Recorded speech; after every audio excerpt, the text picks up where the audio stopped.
Bonjour à toutes et à tous, c'est Philippe Guillouard de Trek Eco Survie Aventure.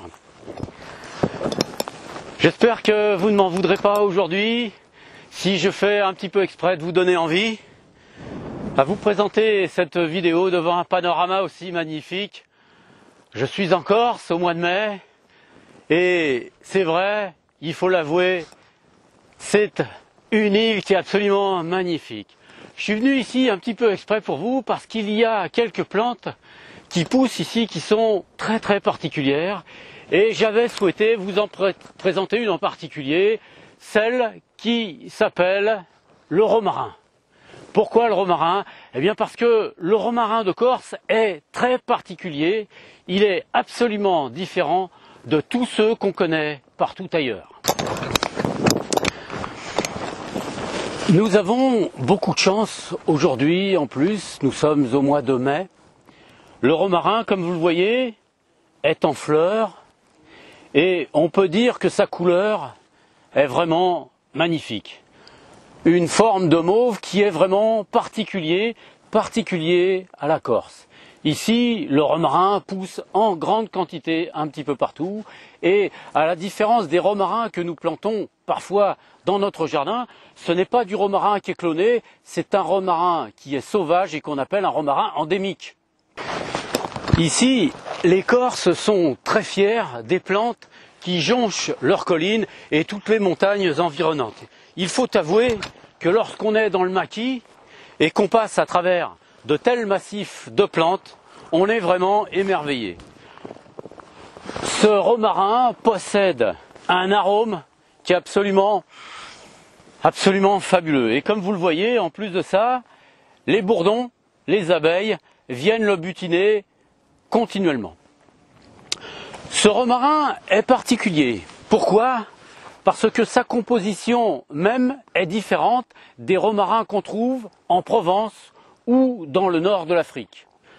Le romarin, en général, tout le monde connaît à peu près cette capacité thérapeutique de la plante, est hépatoprotecteur et en même temps donne du dynamisme aux opérations effectuées par le foie.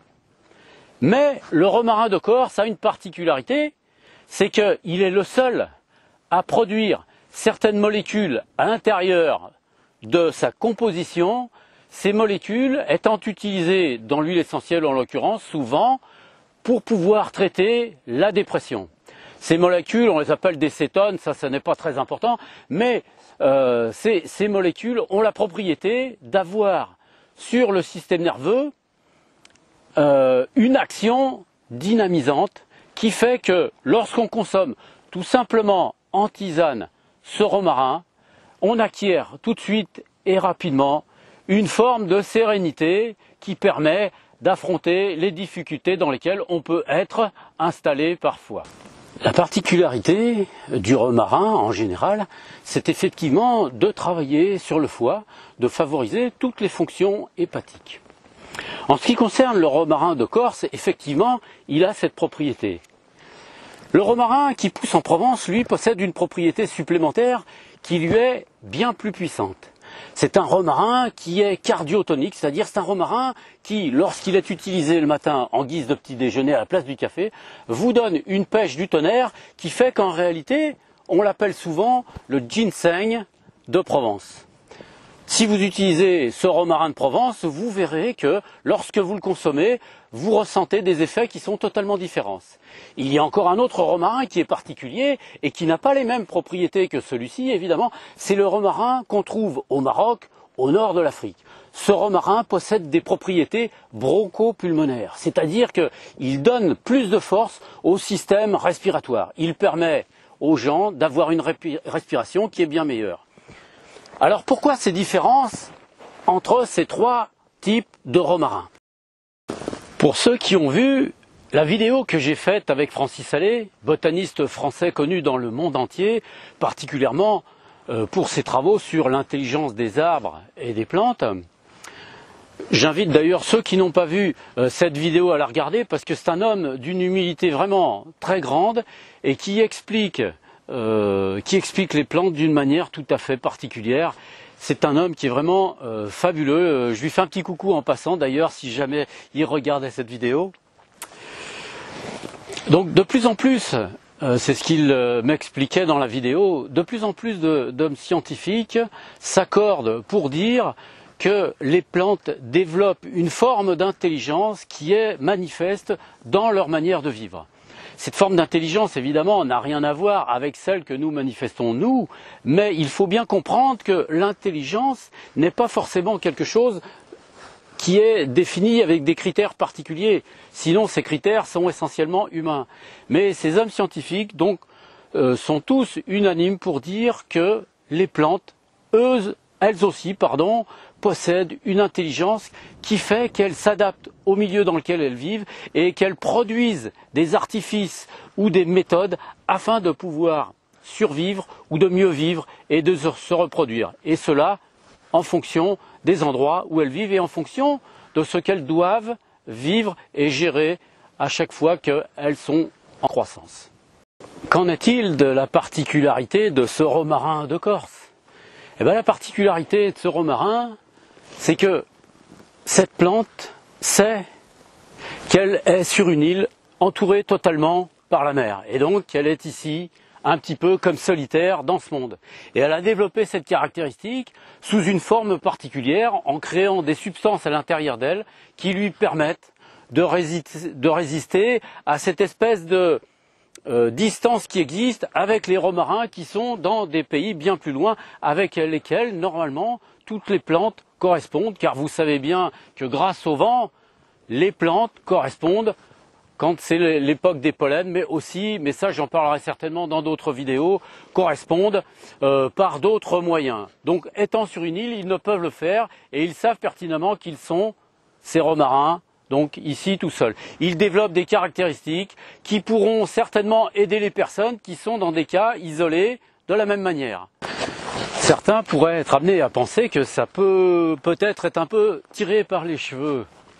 Mais si on regarde bien les choses, que ce soit les animaux ou les plantes, quand elles sont dans un milieu particulier, elles s'adaptent systématiquement à ce milieu et c'est ce qui les distingue d'autres animaux ou d'autres végétaux vivant dans d'autres parties du globe. Pour pouvoir s'adapter à des conditions différentes, cela suppose qu'il y ait une certaine forme d'intelligence dans l'animal ou dans la plante. Effectivement, pour l'homme qui s'imagine être le centre du monde, cela peut être déstabilisant. Mais l'homme est-il vraiment le centre du monde? Nous vivons avec d'autres êtres vivants qui pensent, en tout cas entre guillemets, et qui vivent de manière différente. C'est à nous d'avoir un regard intelligent pour comprendre cette intelligence qui s'anime autour de nous. Et c'est pour cela que les plantes de Corse sont une particularité, parce que ces plantes vivent toutes sur une île qui est resserrée au milieu de la Méditerranée. Et elles ont toutes une caractéristique qui est bien particulière que ne possèdent pas les autres plantes ailleurs. C'est exactement la même chose pour d'autres plantes comme par exemple les cystes. Mais ça, on en parlera peut-être dans une autre vidéo. Le romarin de Corse est appelé romarin averbenone. C'est un romarin endémique à la Corse et il pousse surtout sur la partie nord de la Corse qu'on appelle le Cap Corse. Cette plante est merveilleuse et possède un arôme qui est absolument unique. Il fleurit plusieurs fois par an et forme des petites fleurettes mauves superbes en très grand nombre. Chaque pied de romarin émet de nombreuses tiges autour desquelles s'enroulent les feuilles ainsi que les fleurs lorsque c'est l'époque. Les tiges formées de bois se ramifient en allant vers le haut de la plante.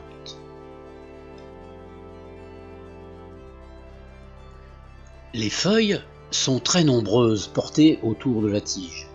Elles sont d'un vert tendre, divisées au milieu par une nervure. Comme les fleurs, elles sont très aromatiques et servent à composer de très bonnes tisanes. Les fleurs, très nombreuses, attirent les abeilles en grand nombre, ce qui permet de produire un miel de romarin d'une qualité exceptionnelle. Les fleurs mauves du romarin sont très délicates. Leur couleur peut varier du mauve au violet. Le romarin pousse surtout dans les garrigues, il peut mesurer jusqu'à 1,50 m. Il est utilisé depuis très longtemps en parfumerie, mais aussi en tisane pour nettoyer le foie. Une fois les fleurs séchées et fécondées, elles produiront des petites graines qui seront disséminées au gré du vent sur toutes les garrigues. Alors, comment peut-on utiliser le romarin avec profit? En réalité, c'est relativement simple. Si nous avons des problèmes existentiels ou si nous voulons accompagner une cure amaigrissante, il suffit tout simplement de consommer ce romarin de Corse en tisane. Ça peut être l'occasion pour certains de venir faire un petit tour en Corse et je pense que vous serez charmés si vous y venez. Mais pour ceux qui ne peuvent le faire, vous pouvez les acheter en herboristerie ou alors utiliser des huiles essentielles de romarin, mais de romarin qu'on appelle romarin à verbenone. Et là, c'est très important car c'est celui qui est bien spécifique à celui qu'on trouve en Corse. Romarin à verbenone. Donc à ce moment-là, il suffit de prendre 2 gouttes par jour pendant un certain temps, de telle sorte que vous puissiez sentir à l'intérieur de vous une forme de soulagement qui s'installe. En tisane, c'est la manière la plus pratique de pouvoir l'utiliser et c'est en même temps la manière la plus agréable car ce romarin en tisane le matin est vraiment excellent au niveau de l'arôme et au niveau du goût.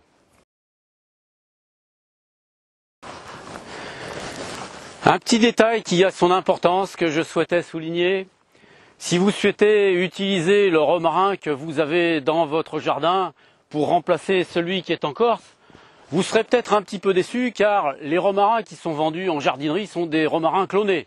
Donc ils ont perdu leur capacité adaptative et ces romarins n'ont rien à voir avec les romarins que vous trouvez dans la région où ils vivent naturellement. Donc si vous pouvez trouver du véritable romarin de Corse, faites-le. Sinon, il faut en attendant vous suffire de ce que vous avez. Après tout, ça n'est pas si mal quand même. Maintenant, si vous pouvez venir en Corse un jour, vous ne le regretterez pas et vous pourrez repartir avec des branches de romarin corse que vous pourrez peut-être replanter chez vous. Allez, j'espère que cette vidéo vous aura intéressé. Je vous dis à bientôt dans une prochaine vidéo et profitez bien de la vue.